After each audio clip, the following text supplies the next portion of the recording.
Okay, thanks very much.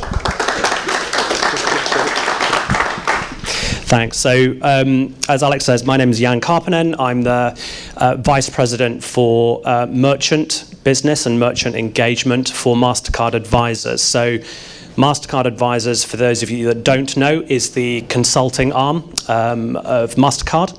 And we work with the data, which is a byproduct of the card transaction. So I'll come on to a little bit more detail around that in a second. So what I want to run through today is just an example. So I'll show you a practical example. This is a pilot study we undertook in conjunction with Alex and his team, and using data through yReceipts and Charles Tyrwhitt. So most of you know the sort of men's premium formal, shirt and clothes retailer.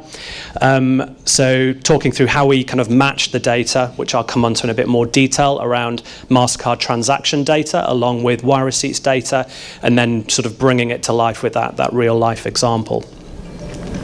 So just as a bit of background for you, Mastercard, as I mentioned before, advisors we work with, the transaction data, which is a byproduct of Mastercard usage globally. So to give you some idea, we pick up over 2.2 billion transactions a year, 160 million transactions an hour.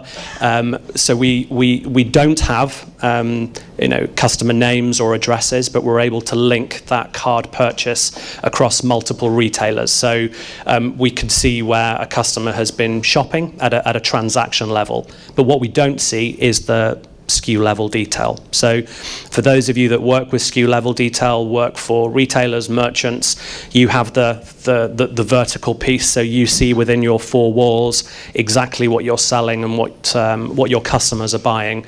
We see where people are buying, so which countries, how often, what time, which retailers. So we felt that there could be a really exciting opportunity through combining these two data sets to see what we could create and understand about customers. So as a first step, we kind of came up with some hypotheses, some questions, some thoughts around things that we could do by combining these two data sets.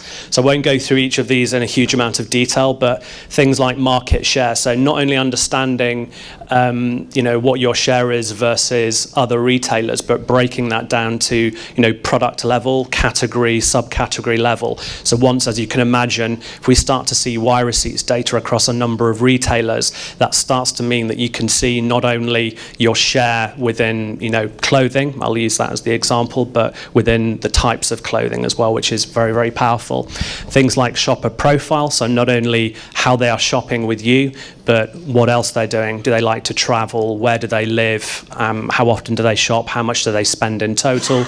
Wallet view, so things around true share of spend. So you're seeing how much they're spending with you and how often and what things, but then to sort of build on top of that, where else they are shopping. So with your competitors or the competitor categories, and how much of their total spend you're actually capturing. So we undertook a pilot, which the work was done for this summer. So working with Alex and his team at yReceipts and Charles Tyrwhitt, and then sort of combining that data with the Mastercard transaction data. So the first sort of step around what I wanted to talk about was just the matching piece. So as I mentioned before, we have the transaction level data, but we don't have any customer names or addresses or any kind of personally identifiable data. But what we do see is the merchant ID, the turnover value, the time that transaction happened. So what we're able to do was to take that information and then match it to the yReceipts data. So for Charles Tyrwhitt, we could see where a customer had purchased a number of times within the retailer, what time and which location, and then using the Mastercard database, we were able to then link that purchase and link them together. And the moment we do that, we then are able to add on all of or link or flag all of their other transactions in other retailers. So not only are you getting that detailed view of what they're doing within Charles Tyrwhitt, but you're seeing what they're doing elsewhere in terms of other businesses and how much they're spending. So why do we think this is interesting? Well, here are the things that we felt we'd be able to sort of draw out of that combined data. So understanding the shopping mission, so seeing what customers are doing before they come to your store, what they do after they've visited your store, what other retailer types they're visiting.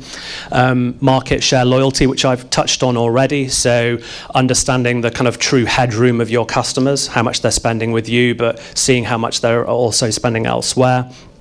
Market basket analyses. So basket analyses, you'll be sort of familiar with the term and fairly comfortable with that, I'm sure, but this is really taking it a little bit further. So imagine seeing that SKU level data on a total market basis and being able to link that to a customer. We can then start to see whether a customer is buying a certain product from you or a certain line, and then complementing that with products from other retailers to build up their sort of overall basket rather than the basket just within you as the retailer. And then things like the shopper profiles. So how much are they spending on clothing, on travel, restaurants, eating out?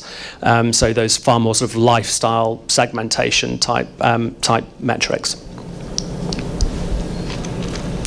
So the example I wanted to talk through here is we picked out one customer just here to sort of illustrate the case. So this is, as I said, for Charles Turwitt. So we can see here, if we look at the column on the left-hand side, this customer spends £230 a year. With Charles Turwitt, visits 3 times, and each time spends an average of £77, which most of you with with loyalty data or any kind of customer identifier will be able to see in your own data. What we felt was really interesting is then being able to append this customer's purchasing behaviour outside. So we can see here also that whilst he spends £203 with Charles Turwitt, spending just over £1,000 in clothing stores, spending just under £2,000 in department stores, and in terms of total retail is spending £5,500. So for this customer here in this illustration, Charles Turwitt is capturing 22% of this customer's overall clothing spend, and the kinds of things you can start to do with that is then segment all of your customers and sort of understand which ones have got most of that headroom to go after. So if they are showing and demonstrating spend outside, it gives you something to go after, whereas somebody else might be satisfying more of their spend needs with you already, and there's less headroom to go for.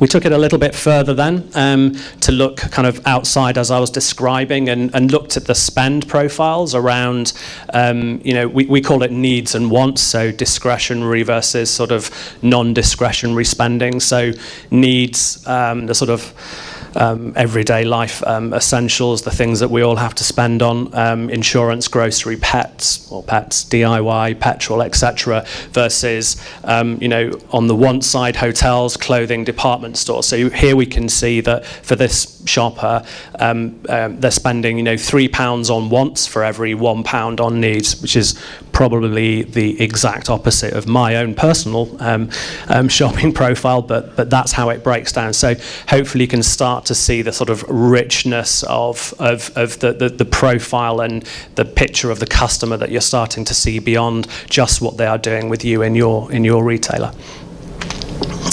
So again, as I said, this is a pilot, so this is not the sort of fully resolved final answer, but sort of taking all of that into account, all of the different data sources into account, we can see here through the yReceipts own data within the retailer on the left-hand side as you look on the screen. They're clearly a sharp dresser, a city worker, loves a good bargain, but then when we layer on top of that what we're seeing outside, and how they're spending, we can see they're an active spender demonstrating high spend levels, full stop. They travel regularly, love luxury. So when you start to layer all this information on top, it makes or gives the opportunity to create far more richer targeting, both around the communication, the imagery, and the messaging, as well as the promotion types that you might want to target them with.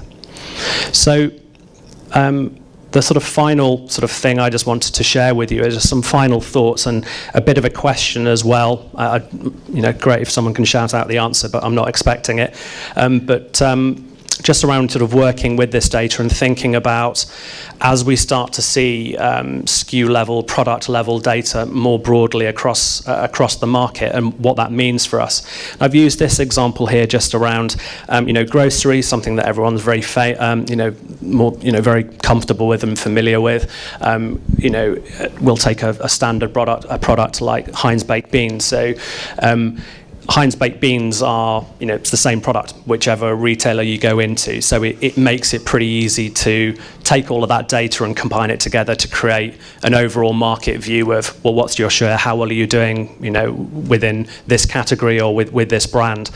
Now, life, unfortunately, is not quite so straightforward. So a lot of the products that customers are buying aren't necessarily as easily comparable. So I'll take the shirts example here. So, when's a blue shirt not a blue shirt? Alex, you and I think we spoke about this when we first met.